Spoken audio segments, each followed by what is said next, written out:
ഷെഡി കഴുകിയ വെള്ളം ഈ കണ്ണേറ് ബാധിച്ചവ തലയിൽ ഒഴിച്ചാൽ ആ കണ്ണേറ് അതിന്റെ പേരിലുണ്ടായ ബുദ്ധിമുട്ട് മാറിക്കിട്ടും. മുഹമ്മദിന്റെ അടിവസ്ത്രം രോഗശമനത്തിനുള്ള ഒറ്റമൂലിയായി പ്രയോഗിച്ചതിനെ പറ്റി ഹദീസുകളിലുണ്ട്. അതുപോലെ തന്നെ അദ്ദേഹത്തിന്റെ മൂത്രം ഒരു കുടത്തിൽ സൂക്ഷിച്ചു വെച്ചിരുന്നത് കുടിച്ച സ്ത്രീക്ക് അത് നിമിത്തം സ്വർഗം കിട്ടുന്ന കഥ മുഹമ്മദ് പറയുന്നുണ്ട്. വയറുവേദന മാറിയ കഥയൊക്കെ ഉണ്ട്.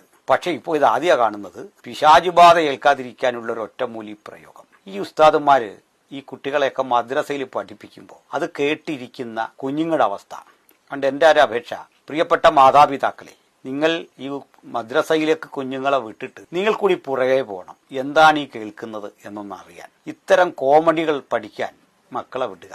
ഇത് പഠിപ്പിക്കുന്ന ഉസ്താദന്മാർക്ക് സർക്കാർ പെൻഷനോ അലവൻസോ ഒക്കെ കൊടുക്കുക. ഇത്തരം കോമഡി പഠിപ്പിക്കുന്ന കുട്ടികളുടെ അവസ്ഥ നിങ്ങളൊന്ന് ആലോചിച്ച് നോക്കൂ.